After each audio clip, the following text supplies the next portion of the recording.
I'm filming this scary story right after I just filmed my last one, and so my voice is like not prepared for this whatsoever. But I have another scary story for you guys. Like the last one, I found this one myself. I've been kind of reading more into stories because before you guys were sending them to me and I was just reading the stories you guys sent me. I still want you guys to send me stories, and I seriously appreciate that you guys do send me stories, but I've just been wanting to like read my own for a little bit because I've been binge reading so many stories lately. So I've been finding some that I really like. But anyways, I'm gonna stop rambling. I think right now, I'm gonna stop rambling. Me continues to ramble. I think right now I'm at VidCon. I can't remember how I have my schedule set up for my videos, but I'm pretty sure I'm at VidCon right now. So if you're at VidCon, what's up? But anyways, okay, so this story is called I Think My Daughter's Doll is Possessed.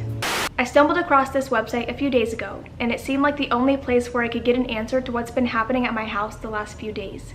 A little background. I'm a 31-year-old father. My wife died about 3 years ago in a car accident on the highway. A drunk driver had torn across the median and slammed into her.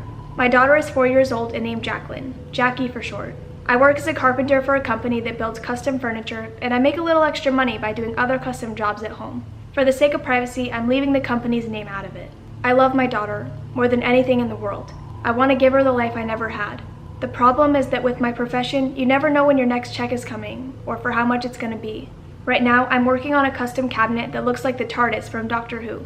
I'm getting paid a lot of money, but it's a very complicated job. The buyer wants it to be life-size, fully detailed, and have a heavy deadbolt lock. I have at least another week left of work before I get paid, and right now I'm counting pennies.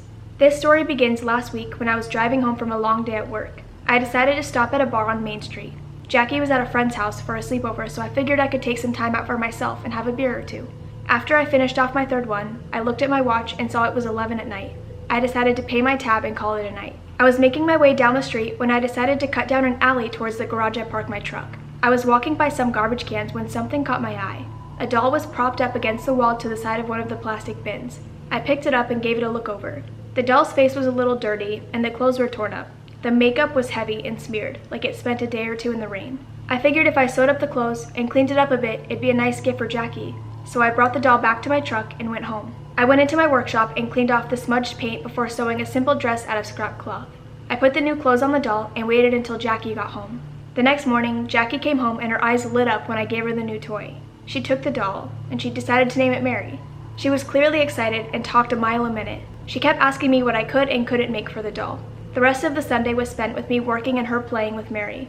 Around 8, it was bedtime for Jackie. I followed her to her room and put Mary on the bed next to her and read her a bedtime story. Then I went back outside and kept working. That's when the first weird thing happened. I was in the shop, a shed in my backyard, until maybe midnight before I called it a night.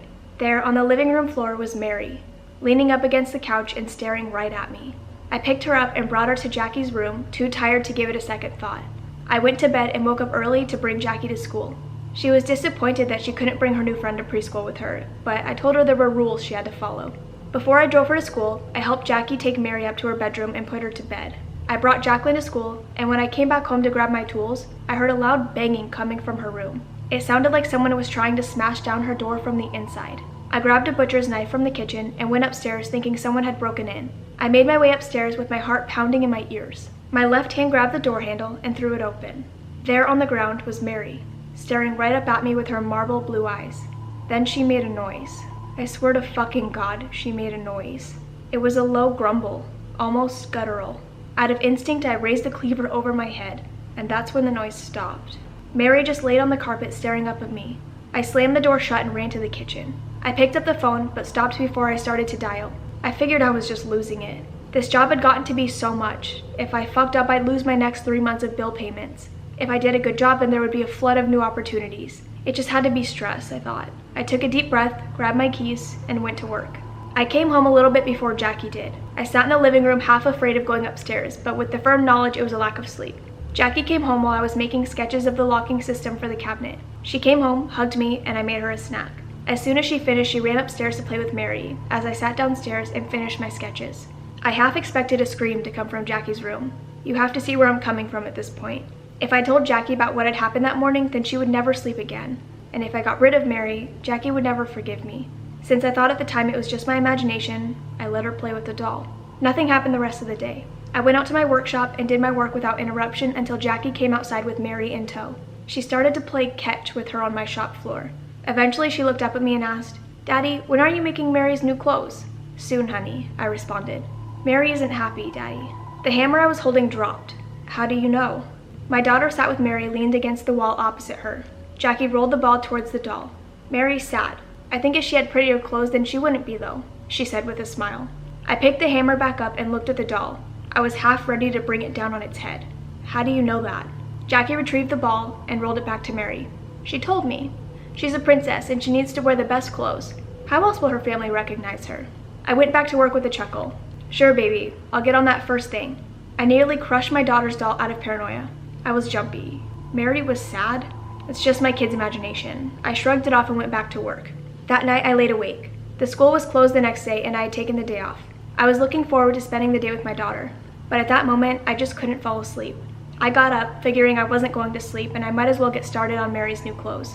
I had plenty of scrap fabric laying around and by 3 in the morning, I had the rough draft of a new jacket and dress. I started heading to bed, thinking I would get a few hours of sleep before I had to wake up and cook breakfast. This next part might seem crazy. I heard the heavy breathing of Jackie sleeping, so I knew it wasn't her. But coming from her room, I heard a weird sound. It was like muffled sobbing. I drifted off before I could think too much about it. The next day I was sitting on the couch while Jackie was playing with Mary in her room. That's when I heard the scream. I ran upstairs and saw Jackie crying and holding her finger. Mary bit me, she screamed as she ran into my arms. I looked at the doll and saw a trickle of blood running from the corner of her mouth. I told Jackie to leave the room. She stepped outside and I slammed the door shut. It was just me and Mary. Please, she said. I just want to go home. I grabbed the sock off the ground and shoved it back into her mouth before tying a belt around her head. I made sure the ropes were going to keep her put before I picked her up. I put her in Jackie's closet on top of the clothes I'd found her in. A short black skirt and a white tee with princess written on it in black gothic type. I had to stop myself from kicking Mary in her side so she'd stop crying. No matter what she did, I didn't want to break my daughter's toy. Now here I am writing this. Jackie's at the neighbor's house and I'm seriously freaked out. What do I do? I can't call anyone. I just turned on the news and there was a story about a police looking for a missing doll. Something about it going missing after a night out with friends. And that's actually the end of that story. I think this one is more recent, so there might be a part 2 eventually, but I just thought it was interesting because creepy possessed dolls scared the shit out of me, so I was like, I'm not gonna write a story about it. It's bad too because dolls and ghosts, I mean not dolls, but like possessed dolls, give me the worst nightmares after I read them, so I can't wait to have nightmares tonight. It's gonna be awesome. But anyways, I hope you guys enjoyed and I'll see you in the next one. Bye!